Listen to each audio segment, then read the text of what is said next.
Welcome to the third episode of Kashmiri Pandit History. After learning about Kashmiri Shaivism in the last episode, today we turn our attention to the various monarchies that ruled Kashmir, including Muslim, Afghan, Sikh, and Dogra rulers.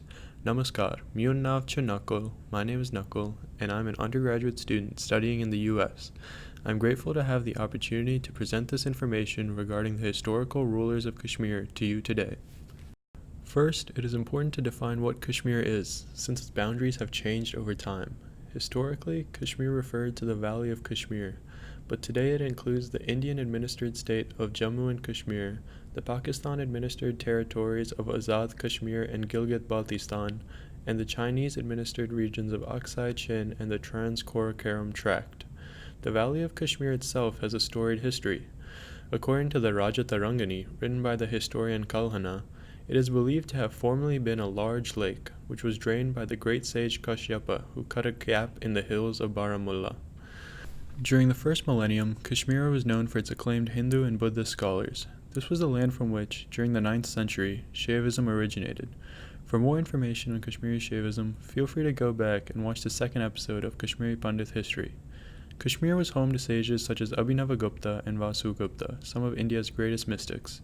In addition to their religious devotion, these rishis also produced some of the finest Sanskrit poetry and literature the world has ever known. Furthermore, Kashmir served as a stronghold for Buddhism since the Mauryan Emperor Ashoka. Other famous figures include Lalitaditya Muktapida, who increased the power of Kashmir during the 8th century, and Kota Rani, a medieval queen who built a canal to save Srinagar from frequent flooding. Zulju, a Mongol chief, invaded Kashmir in 1339, and after a brief period of confusion, a Tibetan Buddhist named Rinchana claimed the throne. Rinchana was persuaded to convert to Islam by his minister, Shah Mir, who then organized a coup on Rinchana's successor and founded the Shah Mir dynasty. Unfortunately, we are limited here for time, but if you are interested in Shah Mir, I highly encourage you to look at the first episode of Kashmiri Pandit History. With Muslim rule in Kashmir came rapid change. By the 16th century, Hindu influence in the royal courts had disappeared, and Persian had replaced Sanskrit as the official language. Some rulers in the Shah Mir dynasty, such as Sultan Sikandar, forced conversions of non-Muslims to Islam and destroyed sacred Hindu idols. One story goes that when Swami Vivekananda traveled to Kashmir, he visited the great Hindu temple Kheer Bhavani. While praying, he had the thought, Mother Bhavani has been manifesting her presence here for untold years. The Muslims came and destroyed her temple, yet the people of the place did nothing to protect her. Alas, if only I were living, I would not have borne it. I would have protected the temple from the invaders. He then distinctly heard the voice of the goddess saying, It was my desire that the Muslims destroy the temple. It is my desire that I should live in a dilapidated temple. Otherwise, can I not immediately build a 7-story temple of gold here if I want? What can you do? Do I protect you or do you protect me? This story shows the strength of the Hindu faith in Kashmir that persisted during dark times. While many Muslim monarchs were cruel and oppressive, other rulers promoted arts and culture. In Kashmir, the arts of wood carving, paper mache, and carpet weaving became world famous. The Shah Mir dynasty was also famous for its architecture, such as the Jamia Masjid in Kashmir and the Hazratbal Shrine, which is home to a hair of the Prophet Muhammad. Furthermore, renowned Kashmiri poets such as Lal Ded and Nand Rishi produced prolific works during this time period that continue to be studied today. Because of its unique location and natural beauty, Kashmir became a popular place for travelers. Over time, Persian and Asian influences became integrated into Kashmiri culture as well.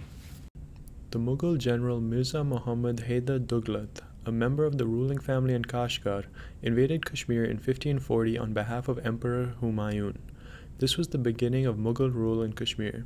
In 1589, the Mughal Emperor Akbar the Great visited Kashmir and remarked on its natural wonder. Shah Jahan declared Kashmir to be a separate Suba or imperial province with a seat at Srinagar. Many Mughal emperors built famous mosques, gardens, and palaces. It was during the Mughal rule of Kashmir that Emperor Jahangir remarked, If there is heaven on earth, it is here, it is here, it is here. Jahangir is also known for constructing Shalimar Bagh, a royal garden for his wife Noor Jahan in 1619. Religious intolerance and discriminatory taxation reappeared when Mughal Emperor Aurangzeb ascended to the throne in 1658. Women were also disempowered during this period, which was now far removed from the time of a female ruler such as Kota Rani. After the death of Aurangzeb, the influence of the Mughal Empire declined. The Afghan Durrani Empire controlled Kashmir for a relatively short period of time after the Mughals, from 1751 to 1820. They brutally repressed Kashmiris of all faiths. The Afghans imposed high taxes on the Kashmiri people and destroyed many of the arts and crafts that Kashmir had become known for. Some relief to Kashmiris was provided by Amir Khan Sher Jawan, who built the bridge of Amirakado and also constructed the palace of Sher Gari in Srinagar on the bank of the Jhelum River. In 1820, Kashmir was conquered by Ranjit Singh, marking the beginning of Sikh rule. As the Kashmiris had suffered under the Mughal and Afghan empires, they were initially optimistic for the prospect of new rulers. However, the Sikh governors turned out to be cruel and harsh, and Sikh rule was generally considered to be oppressive to most Kashmiri people. The Sikhs enacted a number of anti-Muslim laws, which included death sentences for cow slaughter, closing down the Jamia Masjid in Srinagar, and banning the azan, the Muslim call to prayer. Furthermore, education suffered under Sikh rule. Traditionally, Muslim children were taught to read Arabic in mosques, and Hindu children were taught to read Sanskrit at temples. However, education at this time suffered for both Hindus and Muslims due to a lack of funding and religious persecution. On a more positive note, there was adequate representation of Hindus, Muslims, and Sikhs in the government, and the Sikh rulers were relatively tolerant of Hindus and Buddhists. During this time, Europeans began to visit Kashmir, and consequently Kashmiri shawls were admired around the globe. Gulab Singh, a future Dogra ruler from Jammu who first fought for Ranjit Singh, expanded Kashmir's borders by capturing Ladakh and Baltistan. In 1846, after the First Anglo-Sikh War, the British made Gulab Singh the first Maharaja of Jammu and Kashmir. At this time, the land was called the Princely State of Kashmir and Jammu. The Dogra rulers, who were originally from Jammu, made sure to appease the powerful British Empire. They refused to provide sanctuary to refugees, allowed English women and children to seek asylum in Kashmir, and sent Kashmiri troops to fight on behalf of the British. The British, in return, rewarded them by securing the succession of Dogra rule in Kashmir.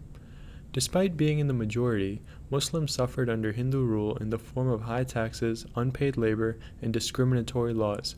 Many Kashmiri Muslims migrated from the valley to Punjab because of the policies of the Dogra rulers, which resulted in famine and starvation for those who stayed. The large, impoverished Muslim peasantry was ruled by a small group of Hindu elites. Many Muslims lacked education and rights, and were chronically in debt to landlords. At this time, Hindus wielded power that they had not held for the past 5 centuries, and responded in kind to the religious intolerance that they had previously faced. It is wise to remember the Kashmiri proverb, Tulum tulum hatman tulum banun ban tulum naza. At the time, it was said that the sun never sets on the British Empire. However, on August 15, 1947, India won independence from Britain. The reigning Dogra monarch was Hari Singh, who faced immediate pressure as partition had split the British India Empire into India and Pakistan. As much as I would like to discuss the history of the Kashmir conflict here, that is a topic for another video. Suffice to say, the demographics of Kashmir have greatly changed since the days of Abhinavagupta. In 2003, the percentage of Muslims in the Kashmir Valley was 95%, and the percentage of Hindus was 4%. In that same year, in Jammu, the percentage of Hindus was 67%, and the percentage of Muslims was 27%. The government of Jammu and Kashmir now has a legislative, judicial, and executive branch. Srinagar serves as the summer capital, and Jammu is the winter capital. As we have seen throughout this video, life in Kashmir is constantly changing, and that remains true to this day. The history of Kashmir is filled with rich culture and legendary stories. As a Kashmiri Pundit, I am proud of my ancestors and my heritage. Some may say that the various rulers of Kashmir, the Islamic, Afghan, Sikh, and Dogra monarchs, oppressed the Hindu and Buddhist ways of ancient life in Kashmir. While this may be true, their influence on the region is unquestionable. Kashmiri culture and society was forever changed by each and every one of these rulers. The most important lesson I learned from my research was that throughout history, most of these empires have had both elements of good and elements of bad. In every century, there were positives and negatives, but at the end of the day, Kashmir progressed. Kashmiri Shaivism taught us to accept change and remember the eternal nature of the universe. It is important for the Kashmiri people today, wherever they are, to know that they will play an important role in shaping how we are remembered tomorrow. The Kashmiri Pandits have a storied past and a bright future. It is important to live in the now. After all, yesterday is history, tomorrow is a mystery, today is a gift. That's why it's called the present. Thoy Bozum Yun Video Sabrasan Buchos Bar Shukurguzar. Chenab है Akhnoor side से है। अखनूर जम्मू से 20-22 kilometre. हाँ अखनूर बहुत अच्छी जगह मैं गई हूँ बचपन में।